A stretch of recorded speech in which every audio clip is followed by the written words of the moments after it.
আসসালামু আলাইকুম। ভালোবাসি বাংলাদেশ, টেক্সাস থেকে মোহাম্মদ রহমান বলছি। বিএনপি বাংলাদেশে জাতীয় নির্বাচন পিছানোর জন্য রিট করার চেষ্টা করেছে, কিন্তু ব্যর্থ হয়েছে। সে ব্যর্থ হওয়ার কারণ কি? আজকে আমি বিএনপিকে কিছু কথা বলবো, জানি না তাদের বোধগম্য হবে কিনা। আপনারা আজকে যে বাংলাদেশের পিআর সিস্টেমে নির্বাচন চাচ্ছেন না, কিন্তু শেষ পর্যন্ত আপার হাউজে পিআর সিস্টেম নির্বাচন বাংলাদেশের সরকার এই সিদ্ধান্ত অনুযায়ী নির্বাচন হচ্ছে। কিন্তু বিএনপি আজকে আপনি যে পিআর সিস্টেম নির্বাচন চাচ্ছেন না, আমি 1970 সালে এই পিআর সিস্টেম নির্বাচন হওয়ার জন্য আমি বুঝতে পেরেছি। কিন্তু দুর্ভাগ্যবশত আপনারা 54 বছর রাজনীতি করার পরও আপনাদের বোধগম্য হয় নাই। কিছুদিন আগে বাংলাদেশে বেশ কয়েক মাস আছে বাংলাদেশের জনগণ বলেছিল যে আমাদের এখন ইলেকশনের প্রয়োজন নাই, ইলেকশন আমরা আরও পরে চাই। কিন্তু আপনারা না, ইলেকশন এখনই করতে হবে, এই মুহূর্তে করতে হবে, 3 মাসের মধ্যে করতে হবে। ইলেকশন না দিলে বাংলাদেশে আন্দোলন হবে, ডিসেম্বরের মধ্যে হবে। এখন ডাক্তার ইউনূস ফেব্রুয়ারিতে ইলেকশন দিয়েছে, তারপরে আপনি ইলেকশন না করার জন্য আপনারা এখন রিট করেছেন। যে পিআর সিস্টেমের জন্য বিরুদ্ধে আপনারা বিরোধিতা করছেন, একদিন এই পিআর সিস্টেমের জন্য বিএনপি আপনারা কাঁদবেন। কারণ politically you are very incompetent and very dumb and stupid. BNP আপনারা পলিটিক্স বুঝেন না, বাংলাদেশের মানুষের pulse, how it works you don't know ইট।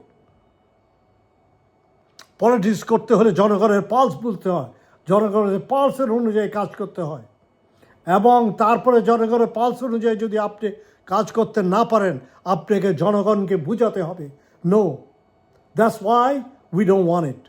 কিন্তু না পারেন বুঝাতে, এবং বেকুবের মতো ব্যাককলের মতো কথা বলেন যে পিআর সিস্টেম খায় না গিলে। কেমন অপদার্থ! এই সমস্ত লোক রাজনীতি করতে আসে, লজ্জা হয়। বাংলাদেশের মতো রাষ্ট্রে এরা করতে পারে, কিন্তু পশ্চিমা জগতে তারা কোনো দিনও সাহস করতো না রাজনীতি আসার তো দূরের কথা। এই সমস্ত অপদার্থকে নিয়ে আমাদের দেশ চলছে, এবং তারা আমাদের দেশকে চালাচ্ছে। আসলে তারা চালাচ্ছে না, ভারত তাদেরকে চালাচ্ছে। এই জন্যই তারা এই ধরনের কথা বলে। যে আজকে যে পিআর সিস্টেম, একদিন আপনারা পিআর সিস্টেমের জন্য কান্না করবেন। এইখানে আমি আবার জামাত ইসলামদেরকে বলি যে আপনারা বলছেন ক্ষমতায় আসলে আপনারা সবাইকে মিলে একটা সরকার গঠন করবেন। কেন? যদি জনগণ আপনাদেরকে একচেটিয়া ভোট দেয়, জনগণ এই সব ক্রিমিনালকে দেখেছে, আপনারা কি আবার এই সমস্ত ক্রিমিনালদেরকে এনে জনগণ আপনাকে দিবে ভোট, আর আপনারা এই সমস্ত ক্রিমিনালকে এনে আবার সরকার গঠন করবেন? জামাত ইসলাম, উই ডোন্ট ওয়ান্ট ইট।